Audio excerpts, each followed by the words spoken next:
Well, hello, everybody, and welcome.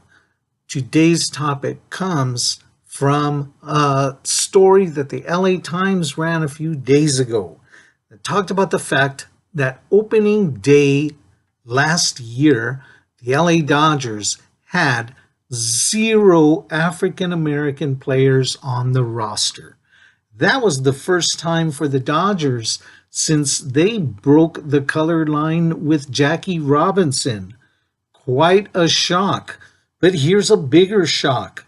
That number, zero, and low numbers close to it run pretty much across the board of Major League Baseball. According to the article, on opening day last year, there were 882 players, 68, 7.7%, below 8% of the players on the major league rosters were homegrown African Americans. 11 teams had only one player, and the Dodgers had zero. Now, the article went on to say that this is because African American kids are choosing basketball and football. They're just not choosing baseball. Well, I'll tell you what, some are just not choosing baseball. This is very true. But many are denied access to baseball. And this is what I mean by it. Inherently, baseball is an expensive game to play. You need equipment. You need bats, balls, gloves. Everybody's got to have a glove. Catcher's mitt if you're going to be halfway safe. And you need a lot of kids together with all that equipment just to get a game going. Kids can play Little League and Pony Ball, and they get access to baseball that way. That's their first step in, true. But many of the best players, the elite players, go on to play in travel leagues. That's what Little League and Pony Baseball have morphed into nowadays. They're a pipeline into the travel leagues, and that is further expensive baseball because your family is driving you all over the state to play in tournaments against other elite players so that you can get spotted by college and major league scouts. So unintentionally, baseball is already benefiting from a pipeline that is mostly affluent.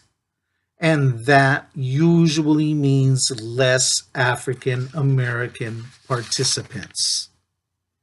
Now, baseball could invest in minority communities, heavy minority communities. They could invest. They could set up leagues. They could donate equipment to everybody. They could even call these leagues academies and probably be able to be tax deductible for all the employees that they hire and use to pay for all the fields and everything. They could do that across the country in mostly minority areas that don't have baseball programs. Now, what makes me think that they could do that nationwide and do it easily? Because they're already doing it. They're doing it on an international level. They've been doing it on an international level for years, and they're now expanding that game internationally and looking to expand that pipeline internationally.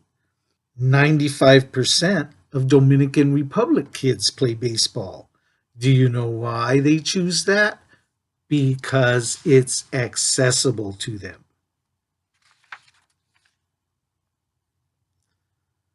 Baseball is less accessible to African American players because of TV blackouts, because of expensive tickets to ball games, and now they're proposing to close 61 minor league clubs across the country. That's further going to choke off any opportunity to American kids. And that pipeline that already was mostly being fed by affluent kids. No African American players on the Dodgers, 7.7% African American across the major leagues. Is it because of racism? In a way, economic racism is forcing this to become our reality. I accuse Major League Baseball of intentional neglect. Major League Baseball isn't intentionally locking out African American ball players, but it is making it harder for them to find the door. That's my take. Thanks for listening. I'll see you next time. Peace.